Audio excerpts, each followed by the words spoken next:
ओम नमो नारायणाय वासुदेवाय नमो नमः। श्रीमद् भगवत गीता अध्याय 17 श्रद्धा के विभाग। अर्जुन ने कहा, हे कृष्ण, जो लोग शास्त्र के नियमों का पालन न करके अपनी कल्पना के अनुसार पूजा करते हैं, उनकी स्थिति कौन सी है? वे सतोगुणी हैं, रजोगुणी हैं या तमोगुणी हैं? तब भगवान श्री कृष्ण कहते हैं, देहधारी जीव द्वारा अर्जित गुणों के अनुसार उसकी श्रद्धा 3 प्रकार की हो सकती है, सतोगुणी, रजोगुणी अथवा तमोगुणी। अब इस विषय में मुझसे सुनो। हे भरतपुत्र, भिन्न गुणों के अंतर्गत अपने अपने अस्तित्व के अनुसार मनुष्य एक विशेष प्रकार की श्रद्धा विकसित करता है।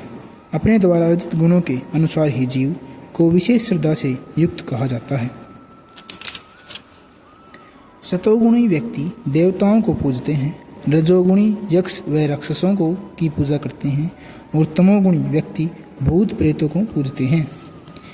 जो लोग दंभ तथा अहंकार से अभिभूत होकर शास्त्र विरुद्ध कठोर तपस्या और व्रत करते हैं, जो काम तथा आसक्ति द्वारा प्रेरित होते हैं, जो मूर्ख हैं तथा जो शरीर के भौतिक तत्वों को तथा शरीर के भीतर स्थित परमात्मा को कष्ट पहुंचाते हैं, वे असुर कहे जाते हैं। यहाँ तक कि प्रत्येक व्यक्ति जो भोजन पसंद करता है, वह भी प्रकृति के गुणों के अनुसार 3 प्रकार का होता है। यही बात यज्ञ, तपस्या तथा दान के लिए भी सत्य है। अब उनके भेद के विषय में सुनो। जो भोजन सात्विक व्यक्तियों को प्रिय होता है, वह आयु बढ़ाने वाला, जीवन को शुद्ध करने वाला तथा बल, स्वास्थ्य, सुख तथा तृप्ति प्रदान करने वाला होता है। ऐसा भोजन रसमय, संदिग्ध, स्वास्थ्यप्रद तथा हृदय को भाने वाला होता है। अत्यधिक तित, खट्टे, नमकीन, गरम, चटपटे, शुष्क तथा जलन उत्पन्न करने वाले भोजन रजोगुणी व्यक्तियों को प्रिय होते हैं। ऐसे भोजन दुख, शोक तथा रोग उत्पन्न करते हैं।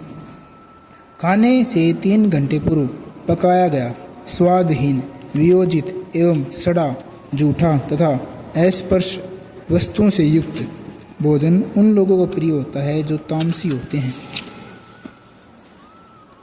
यज्ञों में वही यज्ञ सात्विक होता है जो शास्त्र के निर्देश अनुसार कर्तव्य समझ कर उन लोगों द्वारा किया जाता है जो फल की इच्छा नहीं करते।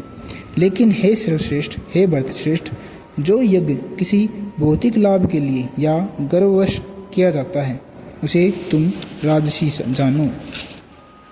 जो यज्ञ शास्त्र के निर्देशों की अवहेलना करके, प्रसाद वितरण किए बिना, वैदिक मंत्रों का उच्चारण किए बिना, पुरोहित को दक्षिणा दिए बिना तथा श्रद्धा के लिए संपन्न किया जाता है, वह तामसी कहा जाता है। परमेश्वर, ब्राह्मणों, गुरु, माता पिता जैसे गुरुजनों की पूजा करना तथा पवित्रता, सरलता, ब्रह्मचर्य और अहिंसा ही शारीरिक तपस्या है। सच्चे भाने वाले, हितकर तथा अन्यों को शुद्ध न करने वालों वाक्य बोलना और वैदिक साहित्य का नियमित पारायण करना, यही वाणी की तपस्या है। तथा संतोष, सरलता, गंभीरता, आत्म संयम एवं जीवन की शुद्धि, ये मन की तपस्याएं हैं। भौतिक लाभ की इच्छा न करने वाले तथा केवल परमेश्वर में प्रवृत्त मनुष्य द्वारा दिव्य श्रद्धा से संपन्न यह 3 प्रकार की तपस्या सात्विक तपस्या कहलाती है।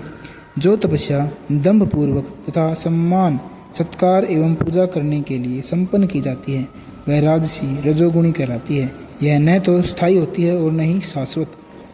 मूर्खतावश आत्म उत्पीड़न के लिए या अन्य को विनष्ट करने या हानि पहुंचाने के लिए जो तपस्या की जाती है, वह तामसी कहलाती है। जो दान कर्तव्य समझकर किसी प्रत्युपकार की आशा के बिना समुचित काल तथा स्थान में और योग्य व्यक्ति को दिया जाता है, वह सात्विक माना जाता है। किंतु जो दान प्रत्युपकार की भावना से या कर्म फल की इच्छा से या अनिच्छापूर्वक किया जाता है, वह रजोगुणी कहलाता है। जो दान किसी अपवित्र स्थान में, अनुचित समय में, किसी अयोग्य व्यक्ति को या बिना समुचित ध्यान तथा आदर से दिया जाए, वह तामसी कहलाता है।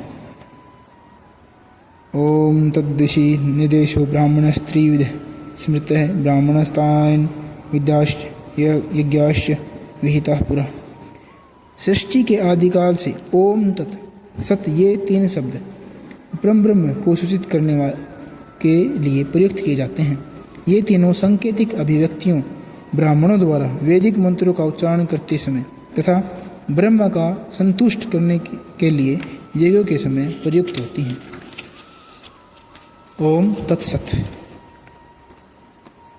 अतएव योगीजन ब्रह्म की प्राप्ति के लिए शास्त्रीय विधि के अनुसार यज्ञ, दान तथा तप की समस्त क्रियाओं का शुभारंभ सदैव ओम से करते हैं। ओम तद विष्णु परमं पदम। तद्वितीय तब मनुष्य को चाहिए कि कर्म फल की इच्छा किए बिना विविध प्रकार के यज्ञ, तप तथा दान को तत्शब्द कहकर संपन्न करे। ऐसे दिव्य क्रियाओं का उद्देश्य भवबंधन से मुक्त होना है। परम सत्य भक्ति में यज्ञ का लक्ष्य यह है और उसे सत्य शब्द से अभिहित किया जाता है। हे प्रतापपुत्र, ऐसे यज्ञ का संपन्न करता भी सत्य कहलाता है। जिस प्रकार यज्ञ, तप तथा दान के सारे कर्म भी जो परम पुरुष को प्रसन्न करने के लिए किए जाते हैं, सत्य हैं। हे पार्थ, श्रद्धा के बिना यज्ञ, दान या तप के रूप में जो किया जाता है वह नश्वर है और असत कहलाता है और इस जन्म में तथा अगले जन्म दोनों में ही व्यर्थ कहा जाता है। इति श्री श्रीमद्भगवद्गीता 17वां अध्याय श्रद्धा के विभाव संपूर्ण।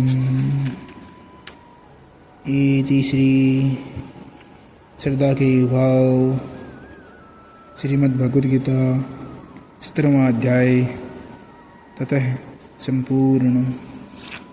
ओम।